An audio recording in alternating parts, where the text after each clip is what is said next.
कबीर सतगुरु के उपदेश का सुनिया एक विचार, जय सतगुरु मिलते नहीं जाते नरक द्वार। नरक द्वार में दूत सब करते खेचा तान, उनसे कभू नहीं छूटता फिरता चारों खाने। कबीर चार खानी में भरमता, कबहू न लगता पार।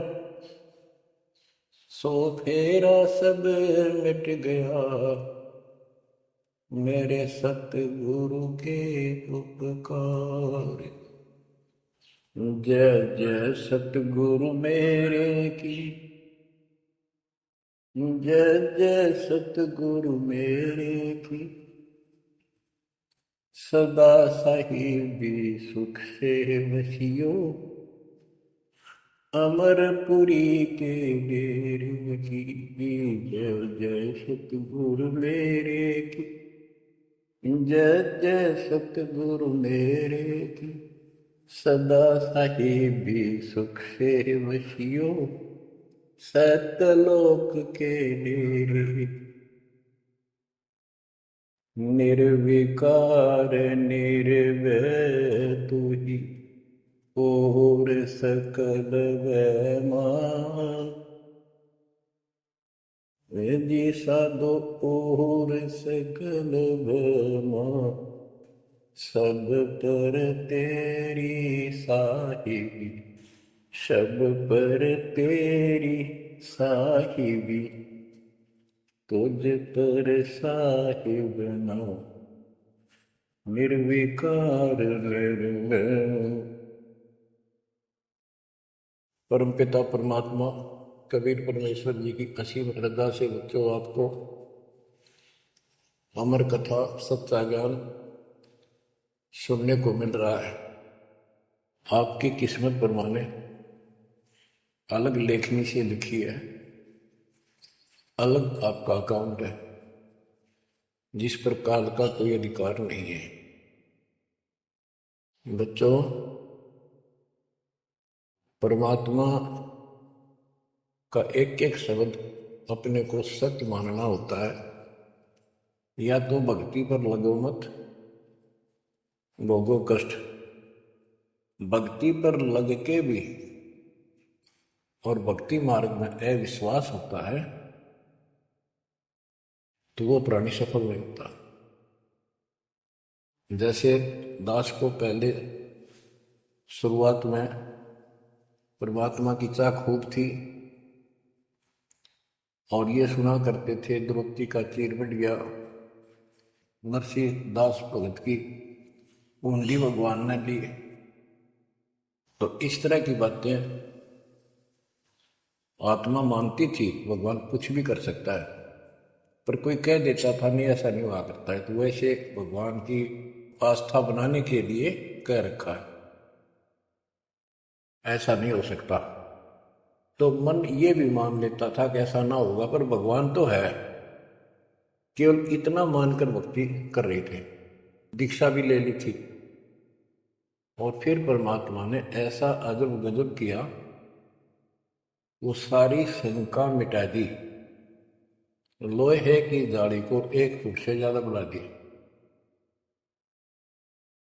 और दोनों को बढ़ा दिया एक को भी। तो बच्चों, विश्वास बहुत जरूरी है। जैसे आपको उदाहरण दिया जाता है सत्संग के माध्यम से। एक गांव के बाहर 2 साधक साधना कर रहे थे। एक 40 साल से बैठा था, आयु 60 के आसपास हो चुकी थी। दूसरा 4 वर्ष से साधना करने लगा था, वो भी घर त्याग कर बाहर आश्रम बना रखा था। तो बच्चों, वैसे तो साधना दोनों की ही शास्त्र विरुद्ध थी। पिछले संस्कार से प्रेरणा इतनी प्रबल हो जाती है कि आत्मा भगवान की तरफ तड़प जाती है। उसको खोज के लिए निकल पड़ती है और जैसा कोई मार्गदर्शन मिलता है उसी अनुसार अपना सारा जीवन कुर्बान कर देती है। उससे उसको कुछ तप मिल जाता है, बन जाता है, और कुछ सिद्धियाँ आनी शुरू हो जाती हैं। उससे उसका वह बोलबाला हो जाता है। फिर उसकी मृत्यु के बाद वहाँ एक यादगार बना दी जाती है।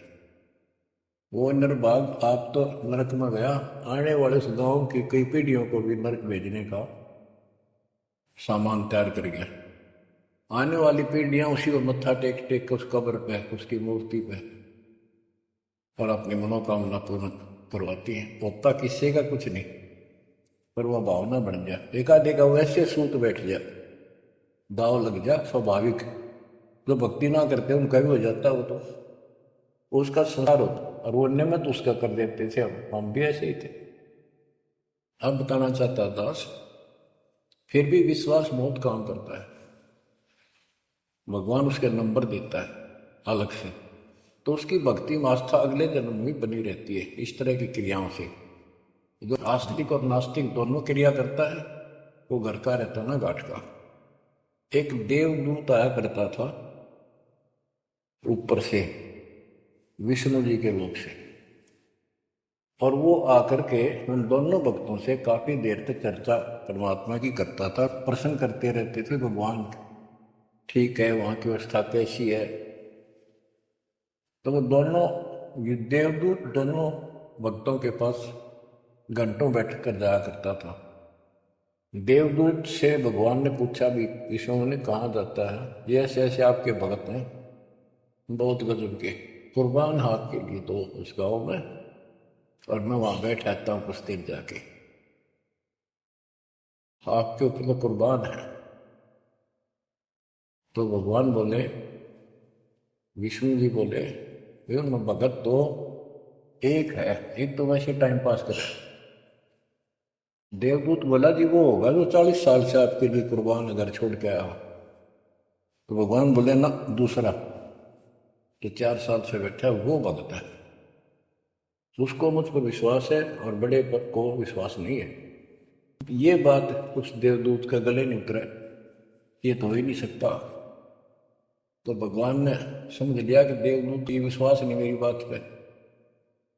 तो विष्णु जी बोले, भाई एक काम करना देवदूत, आज तू लेट जाना समय से, बस जिस समय जाता है,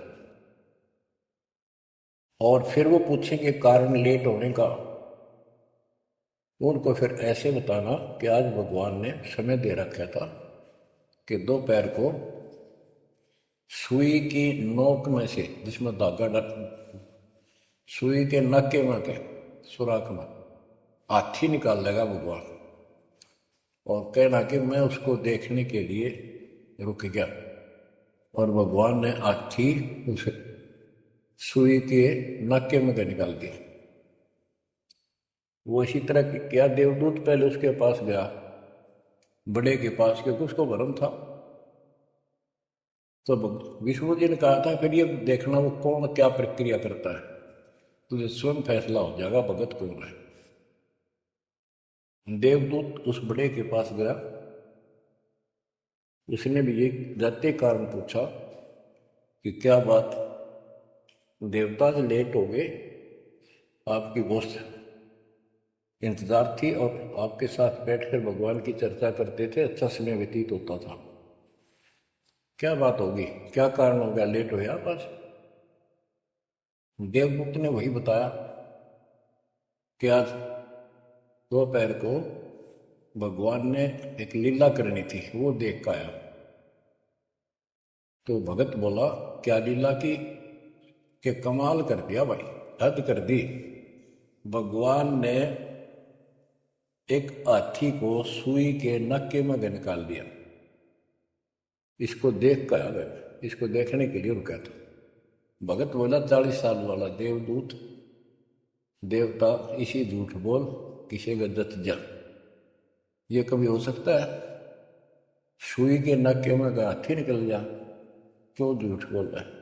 देवता होकर ऐसी बात कर रहा था। तो उस देव की भैंस उठ गई, उसके सारे अनुभव फेल हो गया, तो भगवान ठीक कह कहते हो तो कति डांगर है। जब इसको इतना विश्वास नहीं भगवान कुछ नहीं कर सकता, तेरे जैसा घसियारा है, फिर भक्ति क्यों कर रहा है? देवदत्त उठ कर चल पड़ा। फिर उस 4 साल वाले के पास गया। उसने सोचा यूं तो हमारा धमका दे मेरे को, गुस्से होएगा, इसको तो ज्ञान ही कुछ नहीं होगा अभी तक। उस 4 साल वाले ने भी भगत ने पूछा, देवदूत तब लेट हो गए, आपके आने की बड़ी इंतजार रहती थी, आज तो सोच लिया था शायद नहीं आएंगे, क्या काम हो गया ऐसा कोई, हमें भी बताओ। देवदूत बोला, भाई ये बताऊं, झूठ मैं कह नहीं सकता और सच्ची की शेखर गला उतरती नहीं। भगत बोला, बताओ तो सही क्या बात है।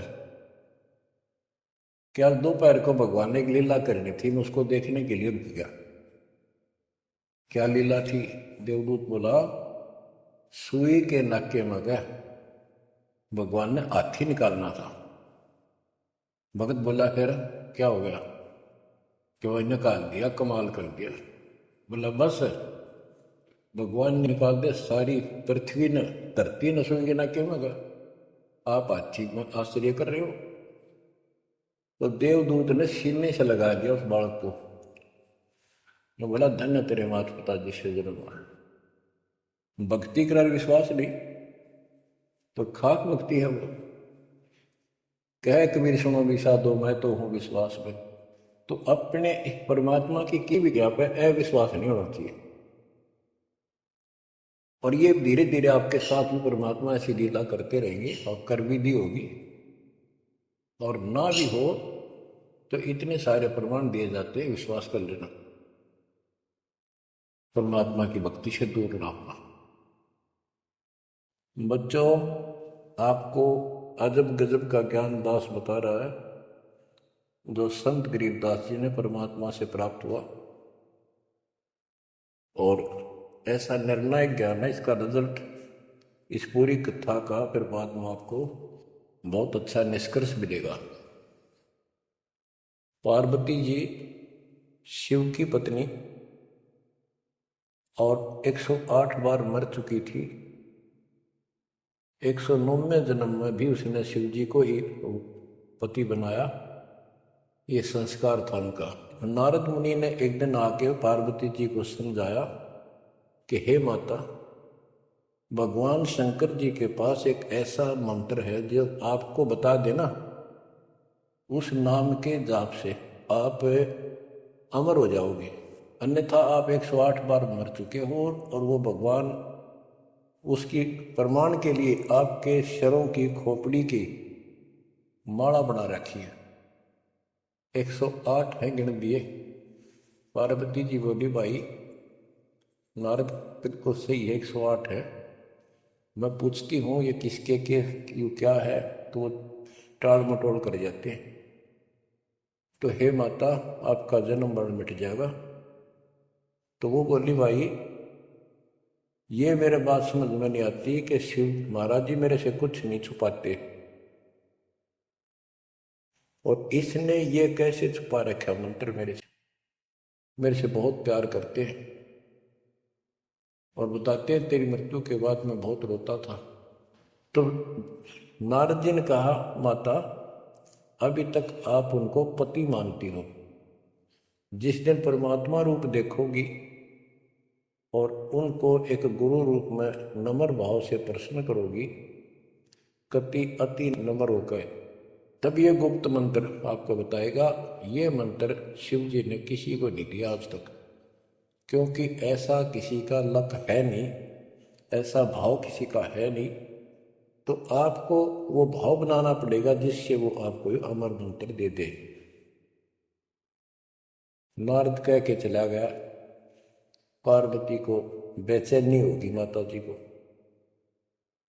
शिव जी जब घर आए और दिनों तो वो दूसरे ढंग से बात करा करती,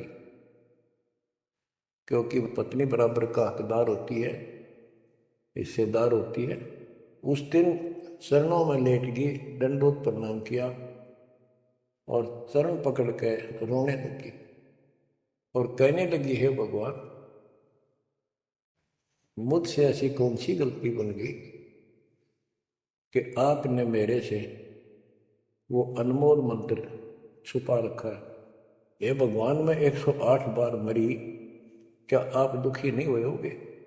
मुझे वो नाम बता दो जिससे मेरा जन्म मरण मिट जाए। अब शिव जी उसके मुंह की तरफ देख रहा है, पार्वती की सारी आओ भाव को समझ रहा है।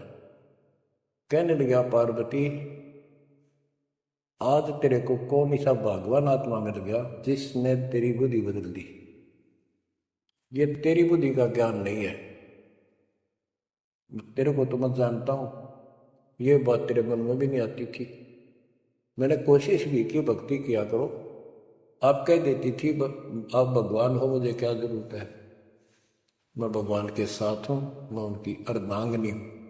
तब पार्वती जी ने बताया कि नारद जी आए थे, उन्होंने मुझे ये सब बताया। तो भगवान शंकर बोले, पार्वती सुन ले, जितनी बार तू मरी मेरा पागल जैसा हाल हो जाया करता था।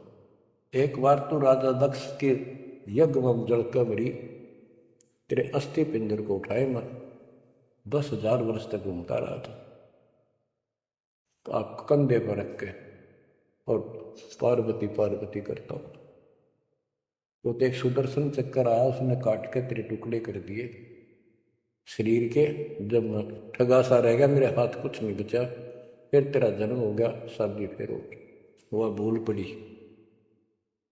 ये मंत्र ऐसा अजब गजब है, ये आम व्यक्ति को नहीं बता जा सकता। भगवान शंकर जी ने कहा कि अब तेरी आत्मा सच्चे दिल से डिमांड कर रही है, अब मैं तुझे यू नाम दूंगा। गरीबदास जी बताते हैं कि जैसे सीप एक जानवर होता है, शंखला सा जैसे एक शंख होते हैं, इस टाइप के मजबूत शरीर का, और उसको सीप बोलते, सीप। वह सीप जो है गर्मी हो जाती है जब उसको अंदर पानी की डिमांड होती है, मोती बनाने के लिए उसमें प्रेरणा होती है, जैसे पशु में गर्भ धारने की होती है। उस समय सीप समुद्र के ऊपर आ जाती है, ऊपर बादल गरज रहे होते हैं, यदि उसका मुख खुला हो और बारिश की एक बूंद भी उसके मुख में चली जा तो उससे मोती बनना शुरू हो जाता है। उस बूंद को लेकर शिप वापस समुद्र में गोता लगा जाती है, उसमें मोती बन जाता है। और यदि सीप का वो मुंह बंद हो तो सारा सामान बरस जाए उसके ऊपर, मोती नहीं बने। तो पार्वती को समझाया कि अब तेरी सीप का आत्मा का मुंह खुल चुका है, अब मैं यू नाम दूंगा, असर करेगा। और पहले तेरी सीप आत्मा का मुंह बंद था, इसलिए यू अनमोल मंत्र ऐसे व्यर्थ नहीं कर सकता। फिर कहा कि चलो, सुबह सुबह एकांत स्थान पर पहुंच गए। वहां एक सूखा वृक्ष था, पत्ते भी नहीं थे, उसके नीचे बैठ गए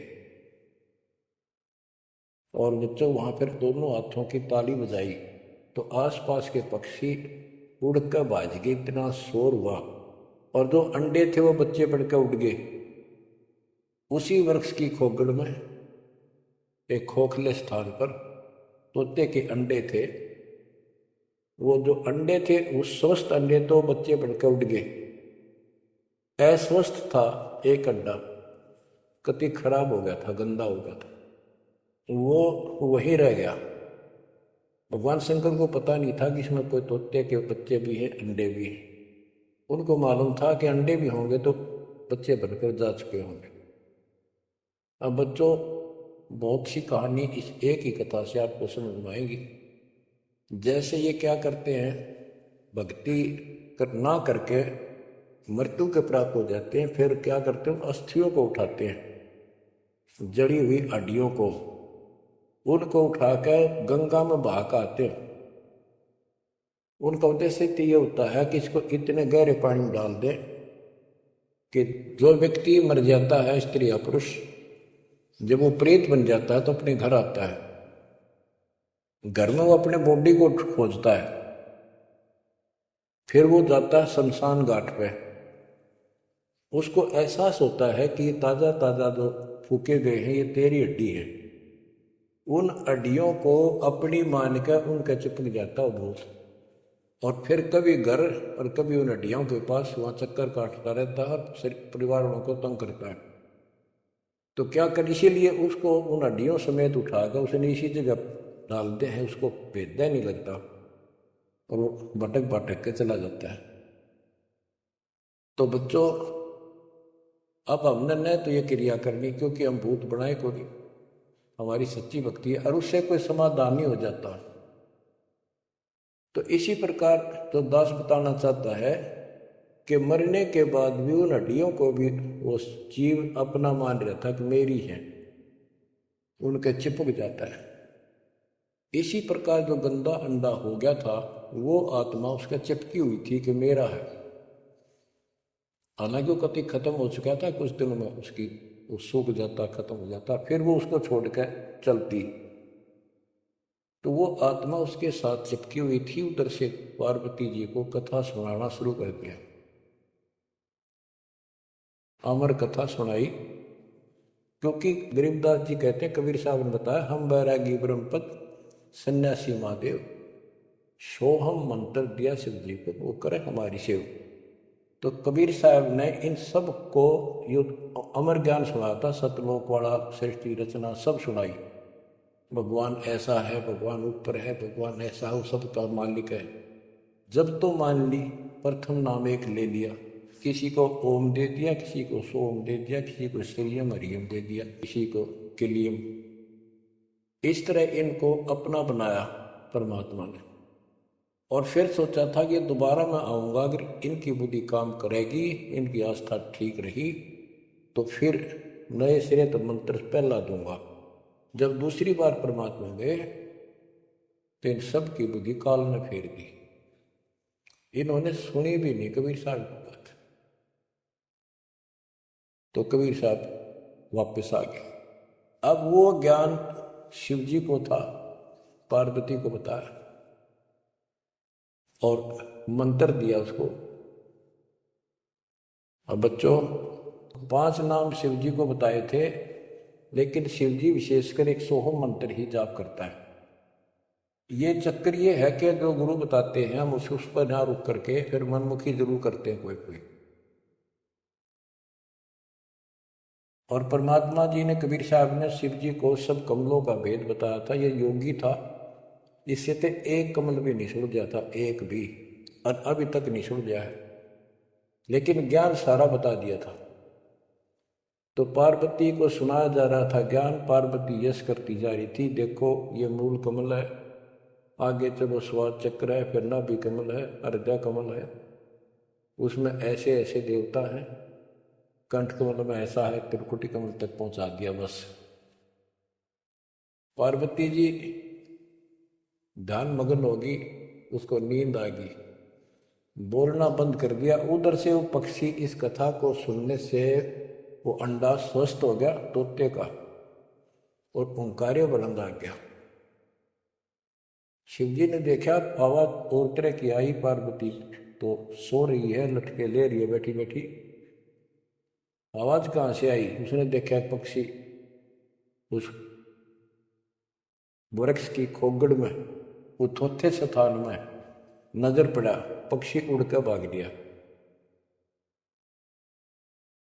शिवजी उसके पीछे चल पड़े कि इसने मेरा ज्ञान चुरा लिया। आकाश में उड़ गया, उड़ के पीछे हो लिया। ये तोते वाला जीव परमात्मा की अमर कथा सुनता है, उसमें भी शक्ति सिद्धि आ गई थी। और ये ज्ञान जो है पूरे पहुंचे हुए संत से सिद्धि युक्त और अधिकारी से सुनने से ज्यादा असर करता है। भगवान शिव 3 लोक के प्रधान है, इनमें आध्यात्मिक शक्ति है, वो साथ मिलकर उसकी आध्यात्मिक शक्ति के साथ वो वाणी परमात्मा अमर कथा उसके भी बॉडी में गई, उसमें सिद्धि आ गई।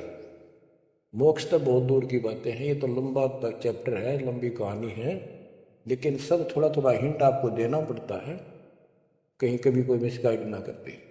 सिद्धियों के लिए अष्ट सिद्धि 9 निधि के भरे पड़े हैं शिव जी। और इनके वचन से भी सिद्धि आ जाती है, किसी को ये कह दे तो। लेकिन सिद्धियां ने के चट्टे ये मोक्ष तो ना हुआ। भाव कहने का ये है कि वो तोते वाला प्राणी वेद व्यास के आश्रम में पहुंच गया, उगता उगता पीछे पीछे शिव जी वहां शरीर छोड़ गए, और व्यास की पत्नी ने जमाई ली थी, उसके द्वारा सांस के द्वारा वो सूक्ष्म जीव अंदर चला गया। और जब गर्भ धारण का समय आया तो उनके गर्भ में स्थान लिया, तो बच्चे के शरीर में प्रवेश हो गया, 12 वर्ष तक वहीं रहा।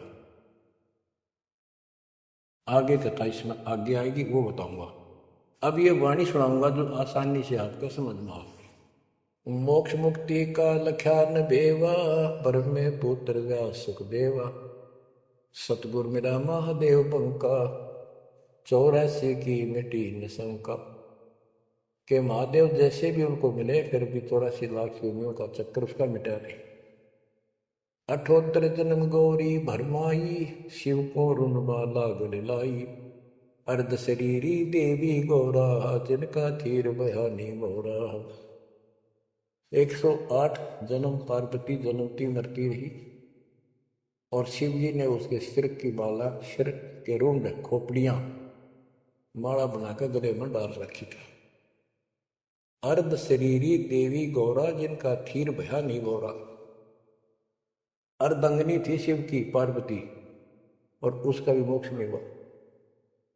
नारद मुनि उपदेश बखाना, गिरजा सुनो मोक्ष पद ज्ञाना। सुन हे देवी गौरा माई, 68 तीर्थ पर भी नाई। पिंड प्रदान किए का बारा, खुला नहीं मुक्ति का द्वारा। जब पिंड प्रदान कहते हैं ना, पिंड प्रदान करने से भूत जुनी जहाँ छूटे थे, पिंड प्रदान करंत गरीब दास जिंदा के नहीं मिला भगवंत। जैसे पार्वती भूत पड़ गई, पिंड प्रदान कर दिए, भूत जुनी छूट गई, और फिर पता नहीं किस दुनिया में चला जाता प्राणी। इसके संस्कार अच्छे थे, ये फिर मनुष्य जीवन लड़की का जन्म हुआ, शिव जी के ब्याही गई। ये पिछले जन्म जन्मांतर की शक्ति भक्ति के कारण मनुष्य जीवन ज्यादा भी हो सकते हैं, लेकिन मोक्ष ना होने से फिर 84 लाख योनियों में जाना था। इस पार्वती ने भी आगे भी जाएगी, शिव जी भी मरेगा, पार्वती भी मरेगी, और फिर ये 84 लाख योनियों में जाएंगे। कहते हैं चंद सूरज की आयु लग, जो जीव का रह शरीर, सतगुर से बैठा नहीं तो अंत कीर का कीर। अगर चांद सूरज की आयु तक भी जीव का शरीर रहे और पूरा सतगुरु मिला नहीं, तो अंत में कीड़े मकोड़े बनेगा। अब नारद जी बता रहे पार्वती जी को, सुन हे देवी गौरा बाई, 68 तीर्थ पर भी नाई। पिंड प्रदान किए के बारा, खुला नहीं मुक्ति का द्वार। सारे कर्म कांड कर लिए तेरे मृत्यु के बाद, तेरा फिर भी मोक्ष नहीं हुआ, फिर जन्म हुआ। रुंडमाला शिव के गले माही, सो देवी तुम जानो नाई। गरीब रुंडमाला शिव के गले, गेजा के सब शीश। भक्ति दुराई देव को ना परसा जगदीश। तो मेरा देवी रूप विशाला, शिव तो पैर रहे रुंडमाला। भौतक पर लहो हो जाई, लंबी उम्र शिव कली माही। दीर्घायु शिव है अनुरागी, तुम देवी गौरी दिल त्यागी। मूल मंत्र ने नाम सुनाया, ताते कल्प हुए तेरी काया। महादेव देवनपति देवा, जाकी करी न गौरी सेवा। कर बंधन कर शीश नवाओ, तन मन अर्पो शीश चलाओ। शिव है मोक्ष मुक्ति के दाता, तो से भेद कहूँ गौरी माता।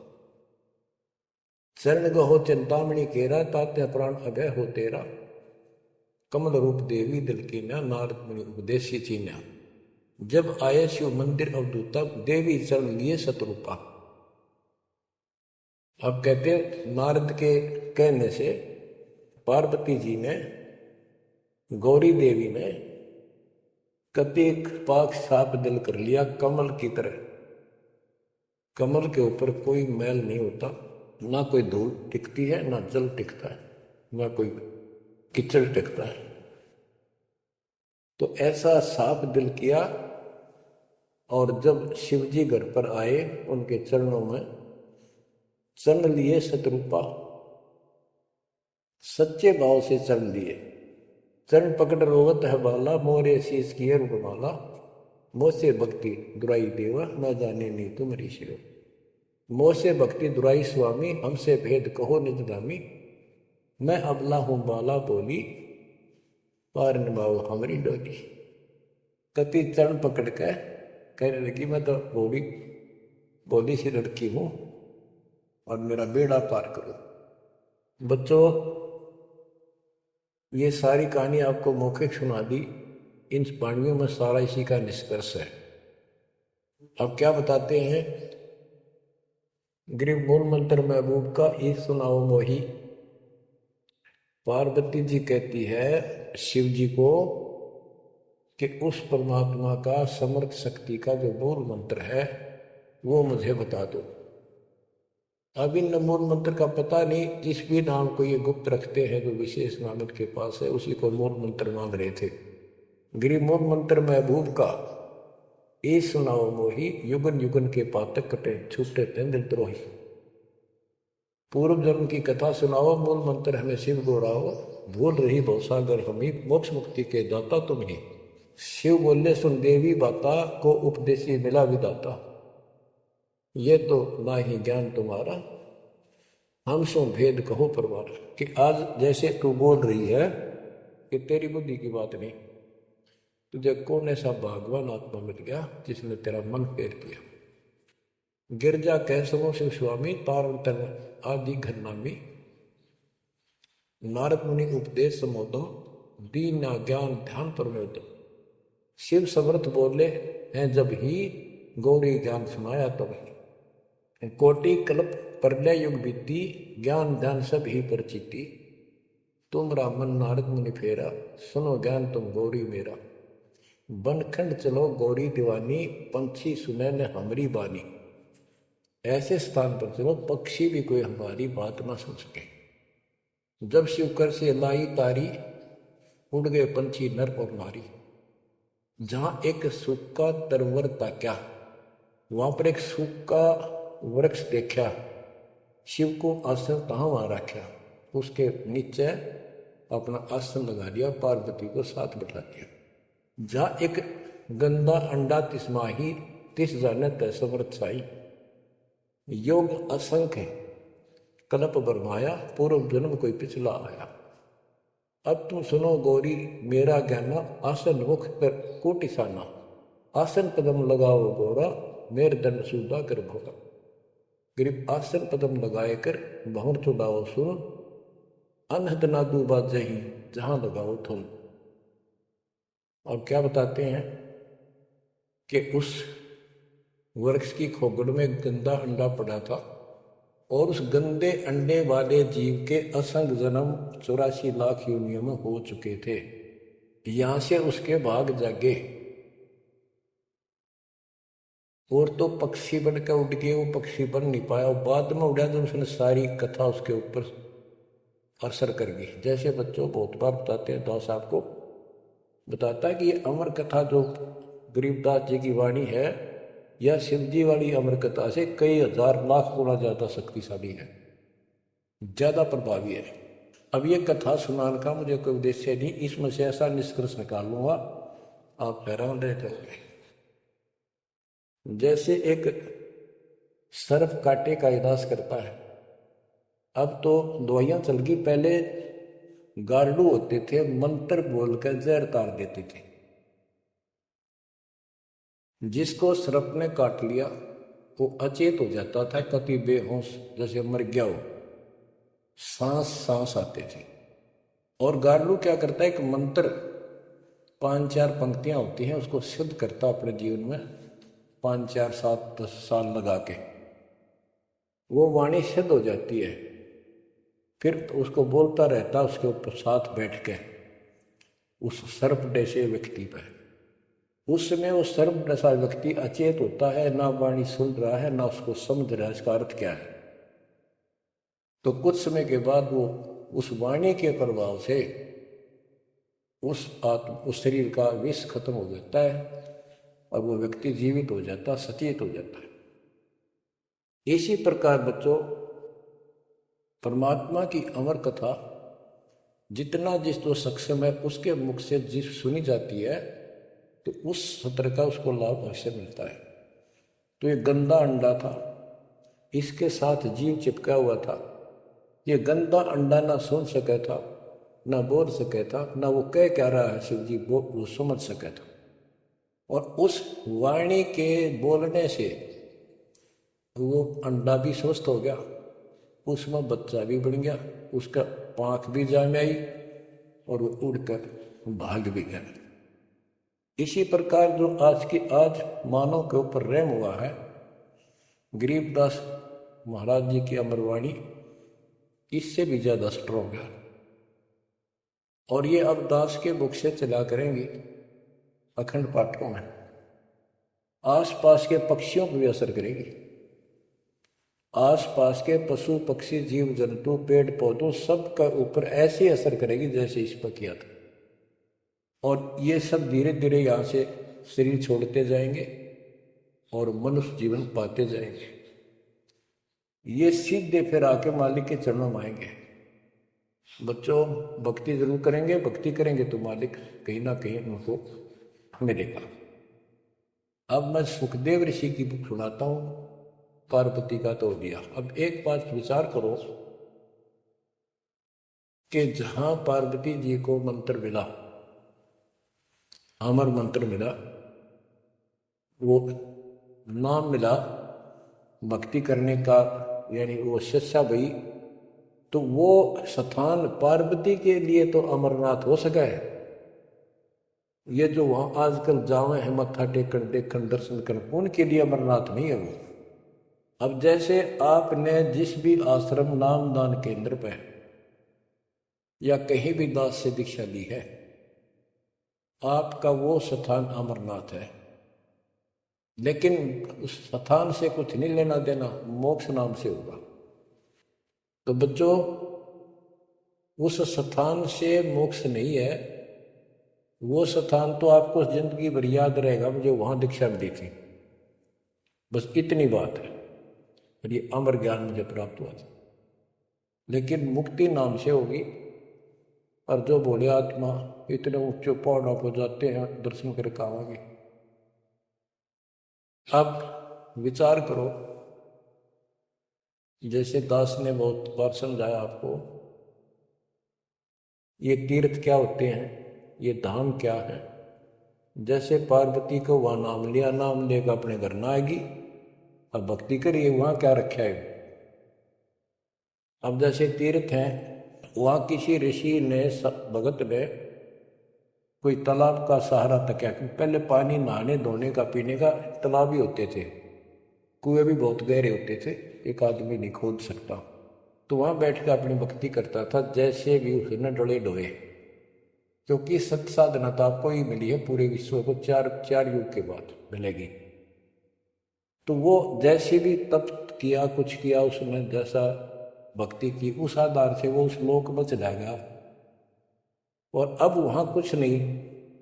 अब जैसे हम किसी का एक हमाम दस्ता ले आते थे और उसमें सामग्री कूटते हवन की और वापस देख लेते मांझ धो के। हमाम दस्ता होता है लोहे का उखड़ सा, एक डेढ़ फुट का उसका मुसर सा होता है लोहे का ही, उससे वो कूटते हैं जैसे चटनी कुटा रहे कुंडी में। तो हमाम दस्ते में थोड़ी बहुत स्मेल थी और 5-4 दिन में वह भी खत्म होगी। जिसका मांग के लाए थे उसको दे आए, तो उन घर वालों को महसूस हुआ कि इसमें कुछ स्मेल आवा है, तो कोई सामग्री कूट रखी है। और कुछ दिन के बाद वो स्मेल भी खत्म होगी और वो सामग्री सारी कति साफ करके अपने घर रख ली। अब उस स्मेल को सूंघ बार बार, ओ हो कमाल हो गया, बड़ी स्मेल आई, फिर वह खत्म होगी, चलो स्मेल लेके आते हैं। उस स्मेल से कुछ नहीं होने का, उस सामग्री से गूगल खेओ, वह बनानी पड़ेगी। इसी प्रकार मोक्ष प्राप्ति के लिए यह साधना करनी पड़ेगी। तो वहां जाने से कोई लाभ नहीं जहां पर कभी कोई ऋषि ने कोई साधना की थी, वो तीर्थ बने हुए। तत्काल में परमात्मा से कहा था, जो मालिक आए थे जोग जीत रूप में, अपने बच्चे ज्ञानी के रूप में, जोगजीत रूप में, सहजदास रूप में, कई रूप में आते रहते हैं। तब काल ने सारी वचनबद्ध करा के मालिक को, और फिर अपनी वह दुष्टता दिखाई थी। यूं कहा था, जाओ ज्ञानी वैसे जाओ, जोग जीत संसारा, जीव न माने कहा तुम्हारा। जीव तुम्हारा कहा न माने, हमरी और वो बात बखाने, तीर्थ व्रत और झूठे जब तब मन लाऊं, देवी देव देवत पुजवाऊं, या वो जीव को बरवाऊं।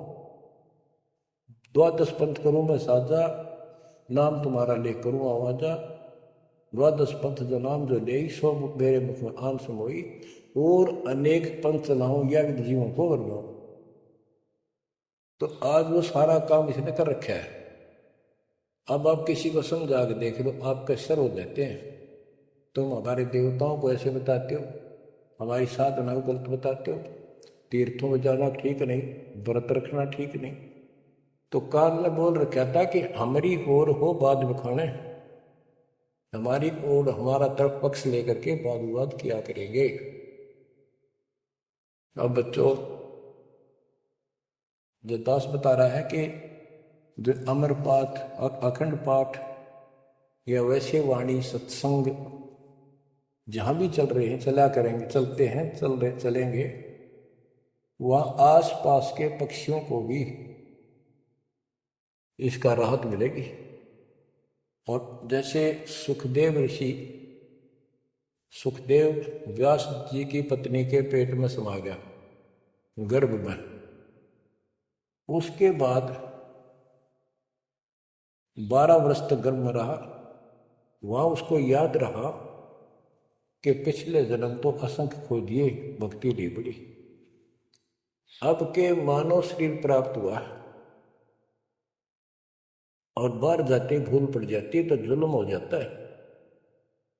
उस डर के मारे गर्भ से बाहर लिया। 12 वर्ष बीत गए, ब्रह्मा विष्णु महेश को टेंशन हुई, ये तीनों आ गए। इन्होंने कहा कि सुखदेव बाहर आओ, 12 वर्ष तक गर्भ में ठीक नहीं, हमारी मर्यादा खत्म होती है। 9 महीने भी माताएं गर्भ में बच्चा रखती है, बहुत परेशान हो जाती है, और 12-12 वर्ष रक्षा करेंगी, ये गलत परंपरा डलती है, आप ऐसा ना करो, बाहर आओ। तो सुखदेव ऋषि ने कहा कि हे परमदिगारो, हे भगवानो, अब मुझे ज्ञान हो गया, बाहर आती आपकी माया, यह त्रिगुणों में माया हमें अचेत कर देती है, सब बुला देती है, इस माया न रोक दो, फिर मैं बाहर हूं। इन्होंने कहा भाई ज्यादा हम भी नहीं रोक सकते, ये हमारे से भी बहुत ज्यादा प्रबल है, हमारे बस की बात नहीं है, बस कुछ सेकंड के लिए रोक सकते। तब उसने कहा जी कुछ सेकंड के लिए रोक दो। तो कुछ क्षण के लिए रोकी, इतना में सुखदेव बाहर आया। तो उसको भक्ति की प्रेरणा बनी रही, भगवान की याद रही। उसी समय 9 नाथ 84 सिद्ध यानी 93 बच्चे और लड़के पैदा हुए, ऐसा इत्तेफाक था, संस्कार था उनका। उनको भी ये बातें याद रही, उनमें से 9 तो नाथ बन गए और 84 सिद्ध कहलाए। उन्होंने भक्ति की प्रेरणा बन गई, बचपन से ही मालिक की याद बनी रही। लेकिन सच्चा सतगुरु ना मिलने से ये भी डले डोले। अब बच्चों ज्ञान पूरा आ चुका है और वो ठीक का समय आ गया है। गुरु पूरा, ज्ञान पूरा, भगवान पूरा।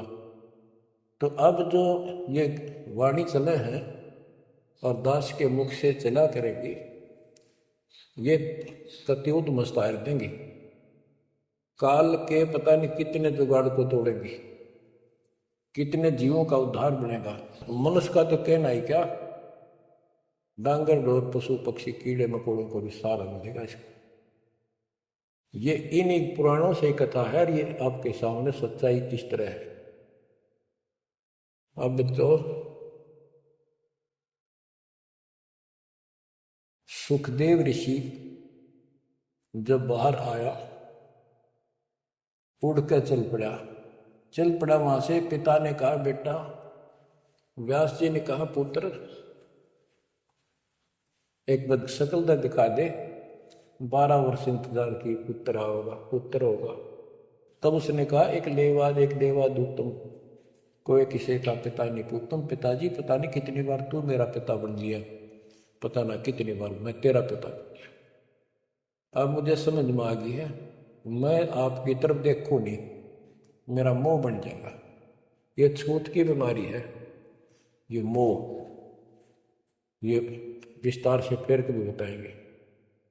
और ये हम आप लावा जान के, लेकिन ये उसकी गलती थी। ज्ञान ना होने से इसने इतना ही समझ थी तो वो उस समय गलती कर गया। चलो वो भी इसकी सोच थी। उस आधार से ये वहां से चल पड़ा, पिता पीछे पीछे मोह में दूर तक गया, वहां से आकाश में उड़ गया, अंतर्ध्यान हो गया। आगे जाकर फिर प्रकट हो गया अपने और नाल, जो बच्चे की नाभि से, माँ की नाभि से चिपकी होती है, वह गेल बाहर आकर टूट गई, टूट कर बाहर आ गई। वो बाद में काट्या करते हुआ बिना कटवाई कंधे पर घेर कर उठ गया, आगे काटूंगा। अब आकाश में उड़न की सिद्धि उसमें उस मंत्र से आ गई, वो अमर कथा से। अमर कथा में शिव जी ने पूर्ण परमात्मा की महिमा बताई, जो कबीर साहब ने उसको सुना रखी थी।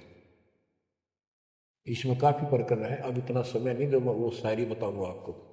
कभी परमात्मा ने दया की बड़ी जेल में, फिर उनको विस्तार से समझाया करेंगे। तो कहने का भाव ये है कि सुखदेव ऋषि को अभिमान हो गया कि मैं बहुत बड़ा सिद्ध पुरुष हूं, आकाश में उड़ जाता हूं।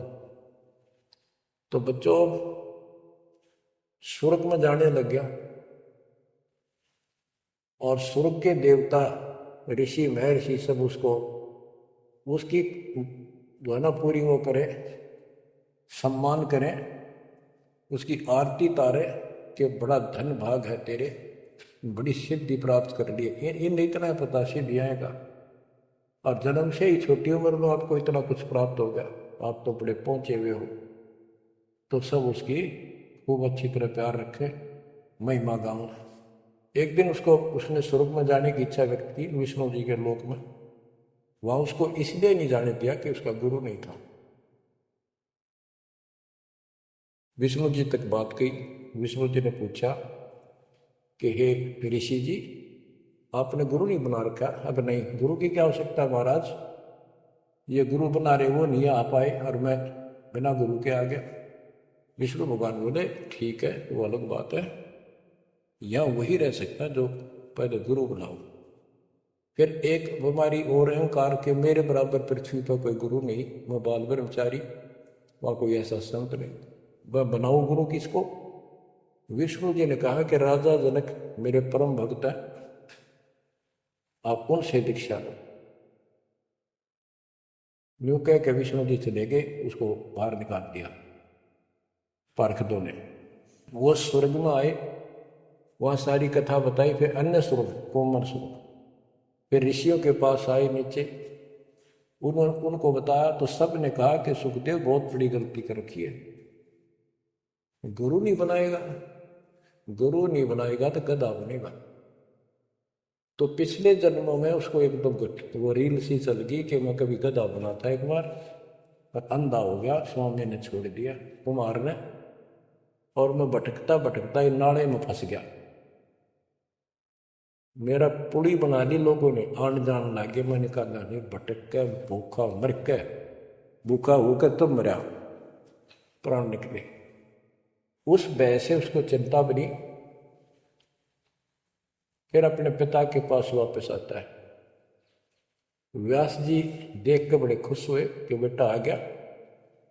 सारी बात पूछी तो सारी अपनी समस्या बताई पिताजी के सामने। पिताजी ऐसे ऐसे बात है, भगवान ने कहा कि राजा जनक को गुरु बनाओ। तो व्यास जी, क्योंकि जितने भी महापुरुष हैं वो एक सुर में बोलते हैं, उनको इतना ज्ञान तो है, गुरु बिन बात नहीं बनती। उसने विशेष ज्ञान तो सुना नहीं था, वो बैटरी चार्ज होगी, उसने उड़ा फिर था, उससे ज्ञान था ही नहीं इसको। तो व्यास जी बोले रे बेटा, मैं तो खुश था, चलो बेटा ना मेरे पास आया, पर यूं चर्चा तो चल रही है व्यास का बेटा इतना पहुंचा हुआ है, अतने गुरु नहीं बना रखे, मैं तो कमाल कर दिया। तो दो कोटि का जीव नहीं, कल न ये तेरा प्राण छूट जाएंगे या बैटरी खत्म हो जाएगी और नरक में जाएगा बेटा। गुरु दिन बात पड़ती है। तो आखिर में हार कहने बोला, हे गुरुदेव, हे पिताजी, मैं कैसे गुरु बनाऊं राजा जनक को। राजा जनक गृहस्थी भाई, ओए और कैसे शीश निभाऊं जाए। जनक विदेही राजा भाई, कैसे शीश निभाऊं जाई। सुखदेव बोले, ज्ञान विवेक का हमने स्त्री का मुख नहीं देखे। तो उसके पिताजी बोले, जो भगवान ने कह दिया और तू अब भी अगरम मगरम कर रहा है, एक अन्य का जीव नहीं, तेने ज्ञान भी क्या आएगा, कहाँ जाएगा फिर तू। वहां तेरे को पढ़ने नहीं देंगे स्वर्ग के अंदर। जो मरता क्या नहीं करता, राजा जनक के द्वारे गया, वहां चरणों माथा टेका और अपने कल्याण का मार्ग पूछा। बच्चों, क्योंकि यहाँ समय बहुत कम मिलता है, इससे बहुत सी जानकारी होगी आपको, अजब गजब ज्ञान होगा। क्योंकि अभी तक दास ने आपको केवल प्रमाण दिखाए, सारे ग्रंथ सुन जाए और एक नंबर का ज्ञान आपके हृदय में जमा दिया कि जो दास कह रहा है वो सारी सच्ची है। अब दास कोड वर्डों में, संकेतों में भी ज्ञान समझाएगा तो भी आपकी आत्मा गिल्ला कैच करेगी साथ के साथ। गरीब गोता मारू स्वर्ग में जा बैठो पाताल, गरीब दास ढूंढता करो अपने हीरे मोती लाल। आप वो हीरे मोती लाल हो बच्चों, आप सामान्य आत्मा नहीं हो। जब परमात्मा आपको कैसे रंग रहा है, रंग में कैसे दूध अमृत पिला रहा है आपको घर बैठे, आपको नहीं पता इसका क्या प्रतिफल होगा। बच्चे को माता पिता दूध पिलाते हैं, बढ़िया भोजन खिलाते हैं, उनको पता है कि इसको कितना इसका लाभ मिलेगा। बच्चे को ज्ञान होता है, वो धक्के तो पिलावे, खेलने लग रहा हो, माँ लाओगी बुला के, आजा भाई आजा बेटी, दूध पियावेगी। बस दूध पीता पीता भी इन्हों सोचा बच्चा अब छोड़ दे, जल्दी ही टाँक ठोकू बाहर खेल खाओ। अब वह दूध पिया के फिर छोड़ देती, जा भाई खेल है तो बच्चों ये अमृत दूध है आपकी आत्मा के लिए। अपना काम करो, संसारी काम करो, फिर दिन का जो होमवर्क क्लास वर्क है वो भी करो, तो ज्ञान का जो असर है ये व्यर्थ नहीं जाएगा। आपकी आत्मा को इतनी ताकत दे देगा जिसमें भक्ति बिल्कुल सुदृढ़ हो जाएगी, सुरक्षित रहने लग जाएगी। क्योंकि मन में दोष नहीं रहेगा, कोई गलती करे बनेगी नहीं, तो सब कुछ सुरक्षित रहेगा। आपके मोक्ष के लिए परमात्मा ने कसर नहीं छोड़ रखी, जो भी संभव व्यवस्था है वो सारी कर दी है। बच्चों तुम भी दया करियो, रहम करियो उस परम पिता पे। और इस दास की उम्र देखो, और दास कहाँ है 9 साल से, ये देखो, और यहाँ से आपके लिए क्या कर दिया उस दाता ने। उस मालिक को देखो ध्यान से। आप बालक नहीं हो, आपकी आत्मा में समझ आ जानी चाहिए कि ये क्या हो रहा है। कुर्बान हो जाओ, संसार की भूल जाओ बातों को, जो ज्ञान हम देते हैं उसके ऊपर समर्पित हो जाओ। तन मन धन सब अर्पिए, भक्ति मुक्ति के काज, जिनके उनमें बंदगी के इंद्र का राज। बच्चों, इंद्रिय कर्म न लग लगारम, जो भजन करे निर्दुंदरे, गरीब दास जग कीर्ति होगी, जब लग सूरज चंद्रे, जब लग सूरज चंद्रे। बच्चों, आने वाली पीढ़ियां आपको भी याद करा करेंगी, जब तक चांद सूरज रहेंगे आपका नाम रहेगा कि हमारे कौन माता पिता, कौन दादा परदादा दादी इसे अमृत ज्ञान को हमारे कुल में लाए थे। आने वाली पीढ़ियों के उद्धार के लिए तुम जिम्मेवार हो, कुर्बान हो जाओ। परमात्मा आपको मोक्ष दे, सदा सुखी रखे।